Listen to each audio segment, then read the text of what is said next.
Hello and welcome to Macro Decode. In the past 1 year, aluminium prices have surged quite a bit, and the metal has been an outperformer among the base metals. The Middle East tensions are also affecting the supply of the metal and supporting prices. To give us the short, medium, and long term outlook for aluminium and the investment opportunities in the metal, we have Ajay Kedia, MD, Kedia Commodities, with us. Welcome to the show. Very good afternoon. Tell me about the price movement in aluminium in the past few months, even before the Middle East crisis started, both in the international market and the domestic market. How has this been different from other base metals?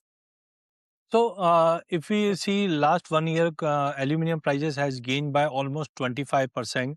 Since January, we have seen around 12% gain. It's not Yes. about only a last month period when Middle East tension started, but Hmm. since last 6 months, we have seen all base metal prices has gained, especially for aluminium, which has gained by more than 30%. M6 and even on LME also, we have seen same kind of movement. Okay. Important trigger was generally in a commodity super cycle, we see energy Mhm. prices shoot up first, then followed by bullion because as a safe haven buying, and after the things has been settled down, generally we see the consumption cycle start. Last Okay. year we have seen dollar index was consistently going down, Hmm. interest rate was coming down. Even from China also they have given many stimulus, because of that consumption story has started, and all Okay. this made base metal like copper, zinc, aluminium, everything has going on a positive side. So already before the Middle East concern, we have seen aluminium prices has gained very sharply in last couple of years. Okay. What were the fundamentals that were supporting the metal price movement the past 1 year before the Middle East crisis started? So first of all, we can say the smelters were slightly under concern. Even China, Hmm. one of the biggest producer, has capped the production. Even dollar index was going down, and slowly and steady the demand was moving. As we Okay. know, after COVID, the demand for clean energy was been on high, and Right. because of that, silver and copper was performed very well. But as we Exactly. know that silver can be replaced by copper, and Hmm. copper can be replaced by aluminium. So I Yeah. think before the Middle East concern, we can say dollar weakness, improvement of Chinese economy was supported aluminium, and as a substitution to copper, as copper prices has gained rapidly in last 6-8 months, it has supported aluminium also. Okay. Now that in the Middle East crisis has started, how is it affecting the supply of the metal and the prices? The Middle East crisis also has brought in a lot of issues in the energy front. So that how much is going to affect the supply of aluminium? Okay. So right now prices are very close to 3500 on 3450 on LME, Yeah. and on domestic side we have already crossed 340 level mark. From 28th of Feb, when uncertainty started, the shipping distribution Hmm. disruption has started, which has threatened around 5.14 million tons. And I Okay. think this is a very crucial, because right now the consumption of aluminiums are continuously rising in packaging, automobile, and Hmm. electronic. Hmm. Simultaneously, we have seen LME inventory has dropped to the level of 4,46,875, which is the lowest in global warehouse level since July 2025. Hmm. And even from the smelters like Mozambique Mosel smelter, which has cut down the 5,60,000 ton of primary aluminium, all these Hmm. factor has contributed this rally. And in last 1 month period itself, we have seen more than 7% rally in aluminium prices. Oh, the Middle East crisis, how is that supporting the prices? So Middle East, one of the key supplier of aluminium. China produces around 60%, and Middle East or Gulf is around 8%. But important is the uh, route supply.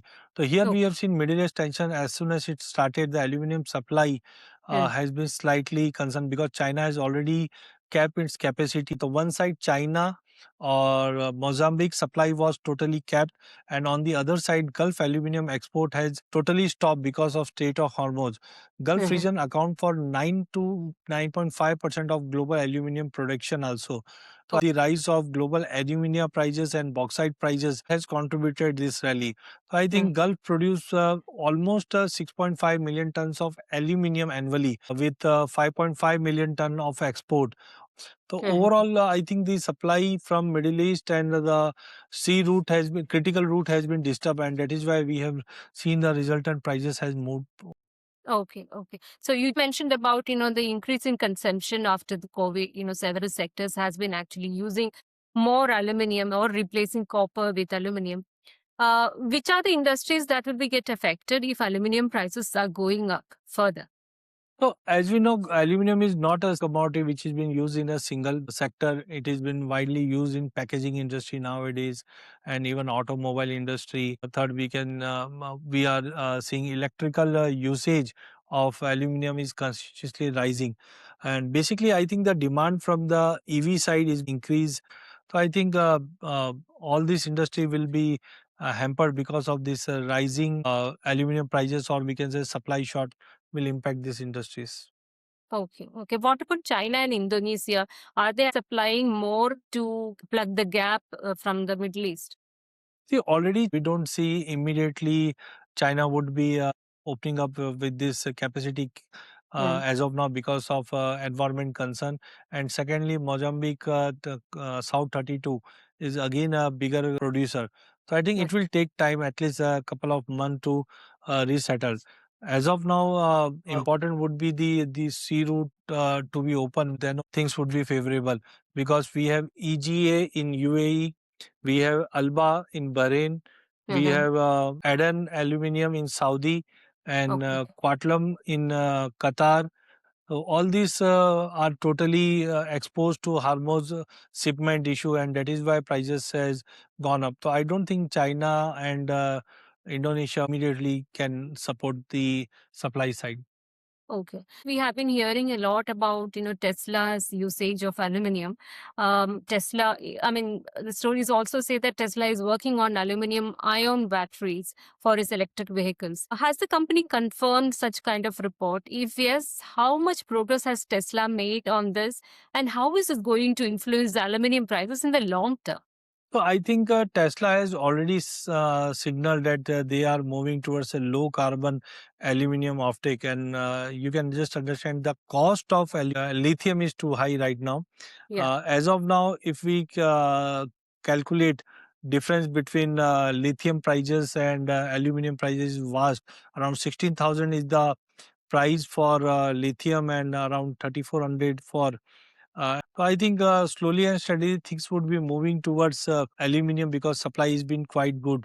So I think Mm. Tesla still somebody says it's a rumor, but as per the data, aluminum ion battery is a new technology and Tesla is working since last couple of years because Tesla feels that all the ecosystem should be in their hands so that it will be a niche area to work out. So they have come out with a Model 2 where it has been in talk that aluminum ion battery can achieve 1,000 miles range with a fast charging. So I think if it is so, then that could be a game changer for aluminum also, for we can say EV sector also. Okay. So in that case, what could be the short, medium, and long-term outlook for aluminum prices? So I think as of now, as prices are totally prone to Middle East concern right now, so we may see prices are holding near the key level on LME around 3,400. But I Mhm. think if the condition continues, immediate target could be 4,200 to 4,300. What major bankers are expecting right now. On MCX, we can see price movement on the rupee part also. We are expecting rupee should be around 94, 94.20, which will add more value to domestic aluminum prices, where we are expecting around, let's say, 440, 450 level. But that will take another 1 year. Time being, as soon as the supply concerns from Middle East comes down, prices might get some correction. But Okay. overall, for next 1 year period, I am more bullish on aluminum than copper because Mm. quite possible that aluminum can substitute copper because of cost effectiveness. As you are bullish on aluminum, can you also tell us for an Indian consumer, if he wants to invest in aluminum, what are the venues? So basically, base metals are not meant for investment purpose because Mm. commodity is generally made for consumption only. But gold and Right. silver has taught us that commodity can be used as a financial instrument also. So we Yes. have ETFs for gold and silver, but For base metal, as of now, things have been not proper. We can invest in two, three things. Global ETFs are available. Secondly, mutual fund. There are certain funds which have been affiliated with the global miners. Third would be the stocks which are correlated with aluminium. And Yeah. last would be the future market, which is available with MCX, where aluminum futures are available, whereby you can pay a margin and make your position. Right. Globally, if the commodity market is much bigger than the stock markets, but in India, the case has been different.